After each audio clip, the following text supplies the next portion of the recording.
umetoa ya mafundisho gani hivi? Nikifika hata kwa madereva wenzangu kwa ujumla wa Tanzania pamoja na wa nchi zingine, kwamba ukifika Rwanda tufuate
twanywera ko ntabwo twanywa kuko twasinze.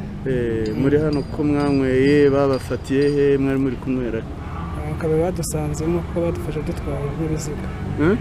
Badufasha dutwara ikinyabiziga. Mwanyweye akayoga? Twanyweye ariko ntabwo twasinze. Hanyuma se nkawe nk'umushoferi ntabwo uzi ko gutwara ikinyabiziga umuntu yafashe agasembuye ari ikizira?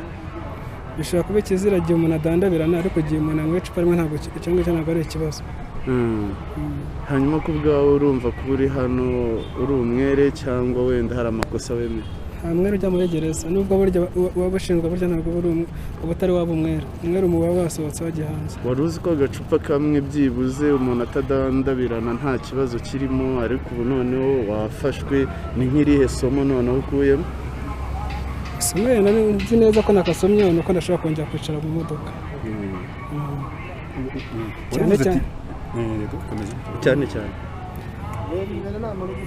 cyane yuko cyane bitewe nuko nitwebwe tugira igihombo kurenza abadufunze. Ubundi se bagufatiye hari sangahe? hari nka 3:30 n'igice. Hehe? Ku Kinamba. Hanyuma kugera mu rugo harya amasaha yo kuba umuntu ari mu rugo ni ngiye kugenda byo nari mbyemerewe kuko ntabwo bamfasha kuko narengeje amasaha, bamfasha kuko namwe. Nubuhe butumwa rero wagira abandi bashoferi? Musigiye umuntu yumva ko yarinweyeho ntazumva yuko igipimo bagena nicyo kikugenera ibyo wanyweye, ntabwo wari ugena ibyo wanyweye. Umuntu yumva yanyweye inzoga ashatse yareka kwicara mu modoka ye. Nawe nabaye kahitavyo. Uyu mtizedi ni umunyamahanga agira n'inama batwazi nkawe. Habari ya kazi? Swahili. Anaongea Swahili. Sasa utaweza kutuambia majina yako na unatuambia jua nini uko hapa, tatizo gani? Mimi niko hapa kwanza kwa majina yangu naitwa Shaban Ramadhani, natokea Arusha, Tanzania. Mimi ni driver wa truck. Sikujua mimi nilikamatwa katika godown. Ulikamatwa? Godown kule Masoko. Wanaita soko wochi. Naletaga mzigo pale. Then hii kitu ilitokea nilikuwa narudi reverse. Nikawa nimekwaruza gari ndogo kidogo. Tukashinda kuelewana na yule mwenye gari, akawa anaomba hela nyingi.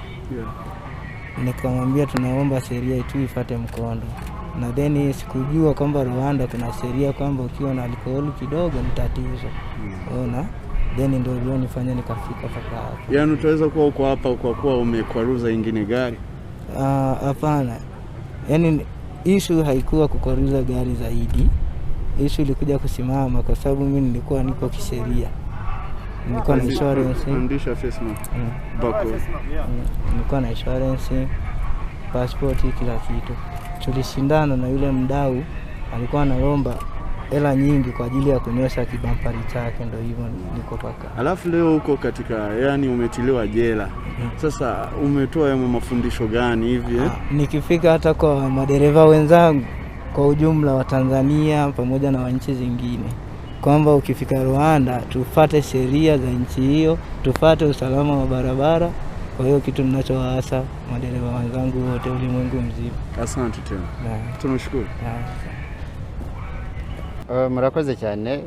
Nk'uko bisanzwe ngira ngo muzi ko polisi ishinzwe kubuza abantu gutwara ibinyabiziga banyoye ibisindisha ku kigero kirenze cy'itegeko riteganya 0.8 mililitiro nizo ziteganyijwe ko iyo zirenzeho umuntu atemerewe gutwara ikinyabiziga mu Rwanda, kubera ko ashobora guteza impanuka akaba zatwara ubuzima bw'abantu.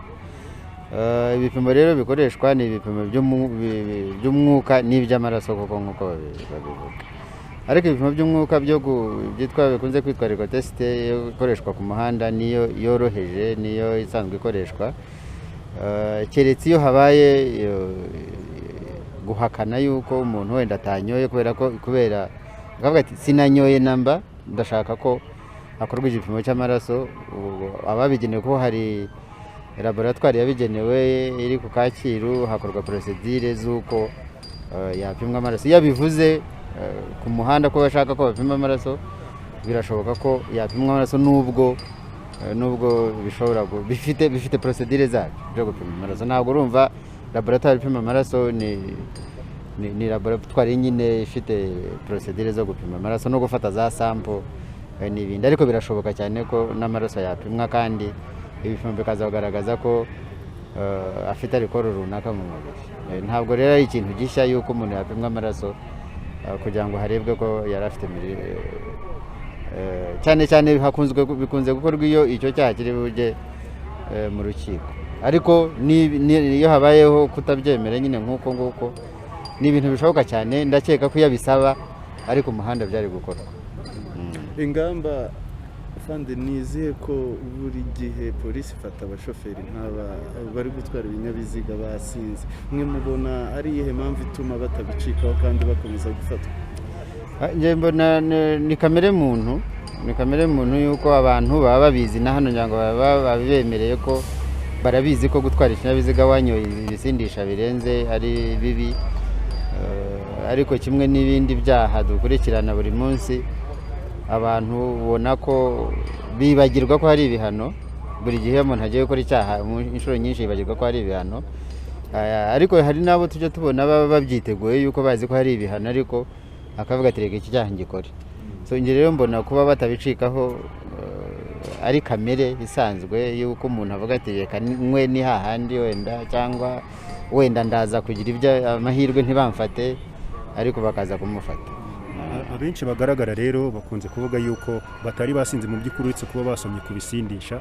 Benshi bitwaza ko bari banyweye ibinyobwa birimo na alcohol, abandi basomyeho batanyweye ngo basinde. Bivuze iki ku nzego z'umutekano ko abenshi bakunda kugaragara ari abababuye muri kino cyaha wenda turi kugaragaza?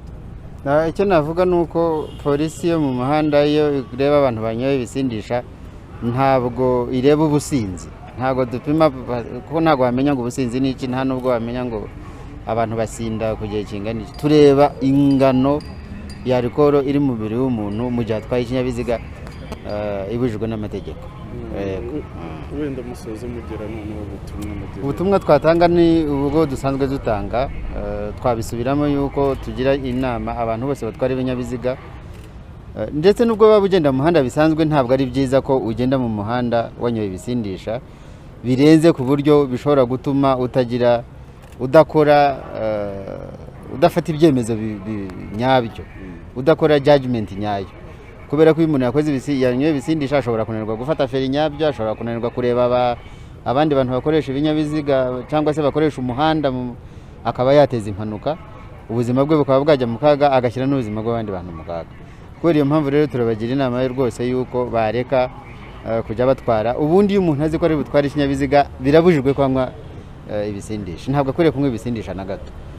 Nibyo kuko ashobora no gusinzira atwaye ikinyabiziga, ashobora kunanirwa kureba, ntabwo ari ashobora gufatwa n'isereri. Hari nubwo umuntu ashobora kuba afite uburwayi atazi, yanywa ibisindisha rero bikaba byatuma atera ibibazo mu muhanda. So turabagira inama yo kutajya banywa ibisindisha bari butwara ibinyabiziga.